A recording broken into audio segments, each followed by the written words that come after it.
After putting together one of the most successful college careers in recent memory, as well as establishing himself as one of the most promising young quarterbacks in the NFL, Deshaun Watson had the world at his feet and was on his way to possibly a Hall of Fame career. However, just as he was entering his prime years, Watson's career and personal life would come crashing down.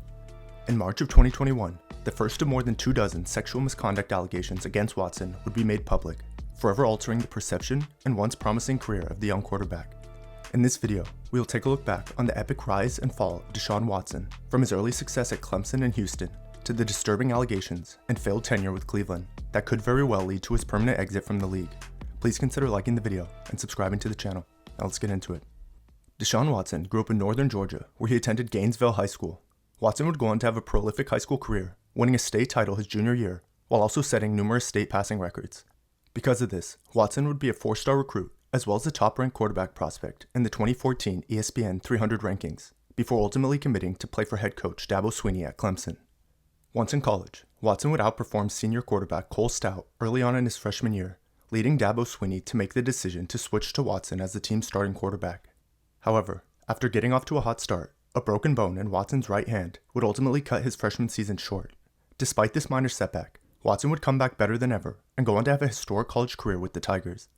The following season in 2015, Watson would be named the ACC Player of the Year while leading Clemson to an undefeated 12-0 regular season and national championship appearance, where they came up just short in a narrow 45-40 loss to Alabama.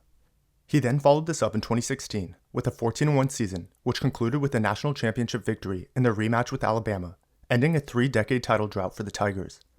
In total, Watson would finish his career with a 32-3 record, along with 10,168 passing yards, 90 touchdowns, and 32 interceptions. After declaring for the 2017 draft, Watson was viewed as one of the top quarterback prospects in the class, with his college coach Dabo Swinney famously comparing him to Michael Jordan. Come draft night, Watson would ultimately be selected by the Texans with the 12th overall pick. With Houston in desperate need of a quarterback following the Brock Osweiler saga, it wouldn't take long for Watson to see the field in his rookie year. After benching quarterback Tom Savage in the second half of the season opener, Watson would make his debut against the Jags and would remain the team's starting quarterback moving forward. Now entrenched as a starter, Watson would hit the ground running, putting up impressive numbers in his rookie campaign, which included a 5-touchdown game against the Chiefs, which tied an NFL record for touchdowns in a single game by a rookie quarterback, along with setting the NFL record for touchdown passes in a single month, with 16 in October of that year. Unfortunately for Watson, his season was cut short following a torn ACL suffered during practice on November 2nd. With Watson on track to most likely win Rookie of the Year that season, this was a major setback for him and the team. Despite that, he still managed to end the year with 1,699 yards, 19 touchdowns, and 8 interceptions, earning him a spot on the PFWA All-Rookie team. Heading into the 2018 season, there were some concerns regarding how the torn ACL would affect Watson's play going into year 2. However, Watson would quickly put those worries to rest. That season, he threw for over 4,000 yards, along with 26 touchdowns and 9 interceptions, earning him his first career Pro Bowl nod, while also leading Houston to an 11-5 record and AFC South title. In Watson's playoff debut, Houston would be matched up against the Colts in the AFC wildcard round, where Watson would throw for 235 yards, 1 touchdown, and an interception, in a 21-7 loss to Indy.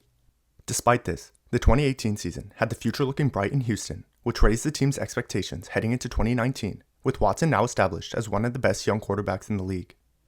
2019 would see the Texans win the AFC South for a second year in a row after finishing the year at 10-6. Watson's 3,852 yards and 26 touchdowns that season would also earn him his second consecutive Pro Bowl nod. In the 2019 wildcard round, Houston was matched up with Josh Allen and the up-and-coming Buffalo Bills. After falling behind 16-0, Watson would lead the Texans to a comeback victory in overtime, winning the game 22-19. The win over Buffalo set up a divisional round matchup with Kansas City, where Houston would come out swinging to start the game. Watson and the Texans would take a 24-0 lead in the second quarter, but things would quickly fall apart. Despite Watson throwing for nearly 400 yards and 2 touchdowns, Houston would go on to get outscored 51-7 over the remainder of the game, getting blown out by a final score of 51-31. Blowing a 24-point lead was definitely a gut punch to Houston. However, Watson and the Texans had proved early on in that game that they could go toe-to-toe with Mahomes and the Chiefs, who went on to win it all that season. With his excellent play and the promise he had shown to this point, Watson would earn a 4-year, $177 million extension ahead of the 2020 season, which would prove to be the best season of his career, and also the beginning of his downfall. In 2020, as Deshaun Watson continued his ascent into the NFL's elite, the Texans as a whole were heading in the opposite direction. Houston would get off to their worst start since 2008, starting the year at 0-4, leading to the firing of head coach Bill O'Brien ahead of Week 5. Defensive coordinator Romeo Crennel would be named the team's interim head coach. However, things would not get much better. The Texans would only manage to scrape together 4 total wins on the season and miss out on the postseason. Amid this turmoil, Watson would have a career-best year and was one of the few bright spots for Houston that season. Watson went on to lead the league in passing yards with 4,823, along with 33 touchdowns to 7 interceptions, earning him his 3rd consecutive Pro Bowl nod. Following the failed 2020 season, Houston would make major changes within the organization. However, it was reported that Watson was unhappy with some of the changes that were made, and by the fact he was not more involved in the process, which would lead to him requesting a trade from Houston in January of 2021. Despite the request, the Texans had no interest in trading their star quarterback and were unwilling to negotiate with other teams looking to trade for him, resulting in a standoff between Watson and the organization. Not long after this, in March of that same year, it was announced that a lawsuit had been filed against Watson, accusing him of SA during a massage treatment session. Although Watson came out and vehemently denied the allegations via Twitter, the very next day, 2 additional lawsuits accusing him of the same thing would be filed against him, which would lead the NFL to open up an investigation, and this is when things really took off. From March 22nd to April 5th, 15 more lawsuits were filed against him, making it a total of 22 in less than a month. With the number of accusations piling up, the Houston Police Department would open up their own investigation into the allegations against Watson. Now under fire from the media and the public, Watson would lose endorsement deals with Nike and Beats, and now had his playing career in question. With no team wanting to get involved in this mess, Watson was left in limbo and would not play in any games during the 2021 season. After being out for a whole year, some of the public scrutiny surrounding Watson had simmered down a bit, which led the Cleveland Browns to open up trade talks with Houston.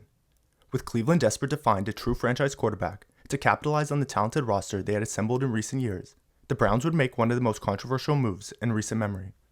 In March of 2022, the Browns would trade 3 first-round picks, along with 1/3 and 2 fourths in exchange for Watson, and immediately signed him to a new, fully guaranteed, 5-year, $230 million contract, making it the largest guaranteed contract in NFL history. As expected, Cleveland was met with immediate backlash. On top of this, the NFL finished its investigation and was pushing for a full-year suspension of Watson. However, after some back and forth between the NFL and the Players Association, they would settle on an 11-game suspension to start the 2022 season. This was a bad look for Cleveland for a number of reasons, but they tried their best to downplay the situation and truly believed they had found their franchise quarterback. After serving his suspension, Watson would be reinstated on November 28, 2022, and would appear in his first game for Cleveland against his former team. In his first game in 700 days, Watson posted the worst passer rating of his career at 53.4, throwing for 131 yards and 1 interception, which foreshadowed what was to come during his time in Cleveland.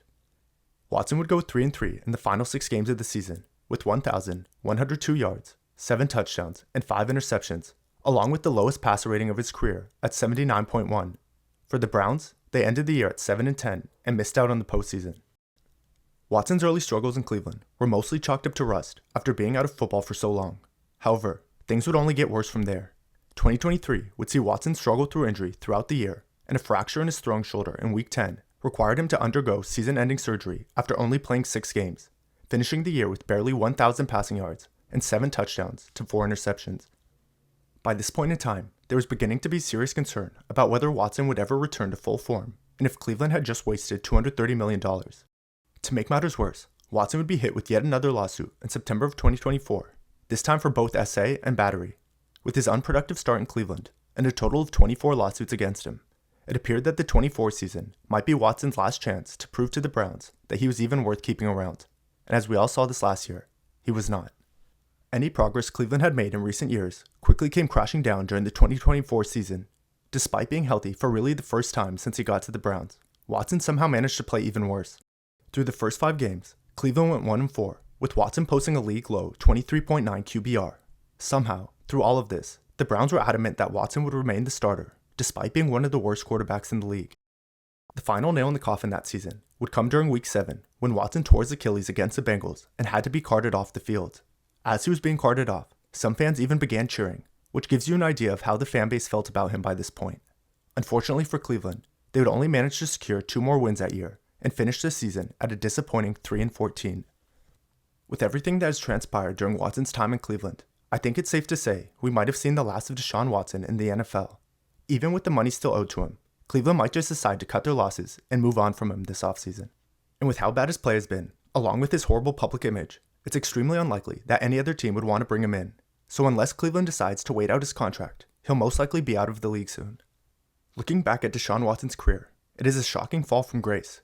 This was a guy who had everything going for him, but saw his career and reputation fall apart over the span of a couple of years.